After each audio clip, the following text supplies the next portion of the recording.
Hi, இன்னைக்கு நம்ம பார்க்க போகிறது பருப்பு போலி ரெசிபி தாங்க.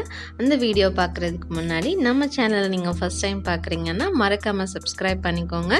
கூடவே பெல் ஐக்கானையும் கிளிக் பண்ணிக்கோங்க. அப்போ தான் நான் போடுற வீடியோ உங்களுக்கு நோட்டிஃபிகேஷனாக வரும். இப்போ வாங்க எப்படி செய்கிறதுன்னு பார்க்கலாம். இப்போது போலி செய்கிறதுக்கு முதல்ல மாவை பிசைஞ்சு வச்சிடலாம். ஸோ மாவு வந்து ஒரு 2-3 மணி நேரமாவது ஊறினா தான் நல்லாயிருக்கும். ஸோ இதுக்கு வந்து நான் 1 கப் மைதா மாவு எடுத்துருக்கிறேன். கொஞ்சமாக உப்பு, கொஞ்சம் மஞ்சள் தூள், இது எல்லாத்தையும் நல்லா மிக்ஸ் பண்ணிக்கலாம். ஃபஸ்ட்டு இப்போது கொஞ்சம் கொஞ்சமாக தண்ணி சேர்த்து நல்லா சாஃப்டாக மாவு பிசைஞ்சு வச்சிடலாம். ஸோ எவ்வளோக்கு எவ்வளோ வந்து மாவு ஊறுதோ அவ்வளோக்கு அவ்வளோ நம்மளுக்கு போலி வந்து நல்லா சாஃப்டாக கிடைக்கும். பாருங்கள், நல்லா சாஃப்டாக மாவு பிசைஞ்சாச்சு. 2 டேபிள் ஸ்பூன் எண்ணெய் சேர்த்துக்கலாம்.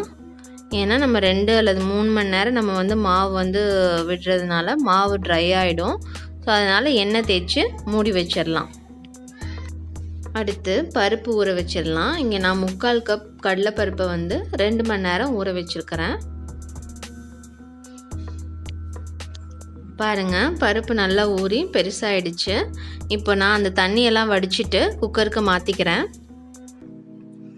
கொஞ்சமாக தண்ணி சேர்த்திட்டு மீடியம் ஃப்ளேமில் 5 விசில் விட்டு எடுத்துடலாம்.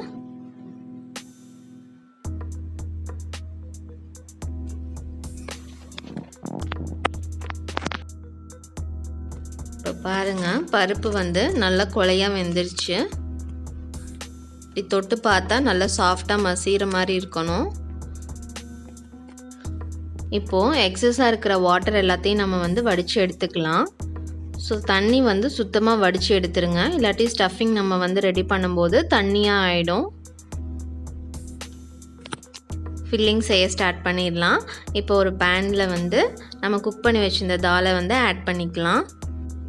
இங்கே நான் வந்து 3/4 கப் கடலைப்பருப்பு வேக வச்சு எடுத்திருக்கேன். அதனால் நான் அதே 3/4 கப் வந்து வெல்லம் சேர்த்துக்கிறேன். உங்களுக்கு அதுக்கு குறைவாக வேணும்னா நீங்கள் 1/2 கப் சேர்த்துக்கலாம். உங்கள் இனிப்புக்கு தகுந்த மாதிரி நீங்கள் வந்து வெல்லம் ஆட் பண்ணிக்கோங்க. வெல்லம்லாம் நல்லா மெல்ட் ஆகி வருது.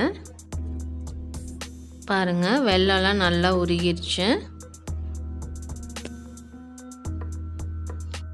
சுத்தமாக தண்ணியே இல்லாத மாதிரி நல்லா வந்து கெட்டியாகிற வரையும் வந்து லோ ஃப்ளேமில் வச்சு இது பண்ணிக்கோங்க. கூடவே அந்த இது எல்லாத்தையும் நல்லா மசிச்சு விட்டுக்கோங்க, அந்த பருப்பு எல்லாத்தையும்.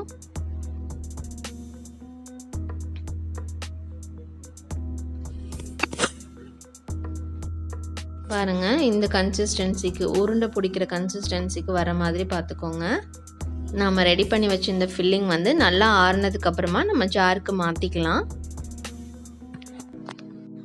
அதோட நான் கொஞ்சம் ஏலக்காய் வந்து சேர்த்துக்கிறேன். பாருங்கள், இந்த மாதிரி நல்லா மையாக வந்து அரைச்சி எடுத்துக்கணும். மாவு நல்லா 3 மணி நேரம் நல்லா ஊறிடுச்சு, நல்லாவே சாஃப்டாகிடுச்சு மாவு. ஸோ இதை வந்து நம்ம இப்போ ரோல் பண்ணி எடுத்துக்கலாம். நம்ம தேய்க்கிறதுக்கு முன்னாடி அந்த சப்பாத்தி கல்லில் வந்து நல்லா எண்ணெய் தடவிட்டோம் அப்படின்னா மாவு வந்து ஒட்டாமல் இருக்கும். அதே மாதிரி சப்பாத்தி தேய்க்கிற கட்டையிலையும் எண்ணெய் தேய்ச்சிட்டோன்னா உங்களுக்கு ஈஸியாக இருக்கும் மாவு தேய்ச்சி எடுக்கிறதுக்கு. இப்போ உள்ள நல்லா ஃபில்லிங் வச்சிடலாம்.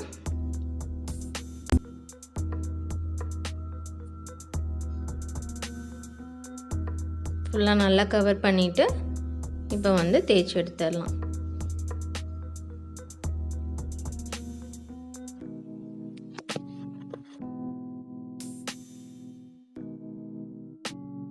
இதை தேய்க்கும் போது மாவு கொஞ்சமாக எடுத்துட்டு ஃபில்லிங் வந்து நிறைய வச்சு தேய்ச்சிங்கன்னா ரொம்பவே நல்லாயிருக்கும்.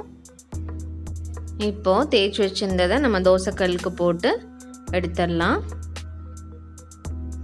அவ்வளோதான், நம்மளோட சுவையான போலி வந்து ரெடி ஆயிட்டிருக்கு.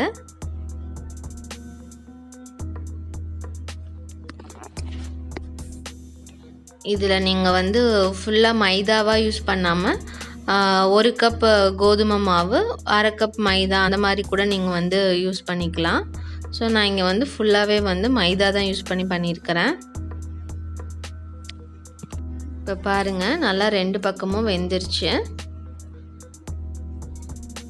இந்த ரெசிபி பிடிச்சிருந்தா மறக்காமல் லைக் பண்ணுங்கள், ஷேர் பண்ணுங்கள். ரெசிபி ட்ரை பண்ணி பார்த்துட்டு உங்களோட ஃபீட்பேக்கை கமெண்ட் பாக்ஸில் ஷேர் பண்ணுங்கள். தேங்க்ஸ் ஃபார் வாட்சிங். தேங்க்யூ.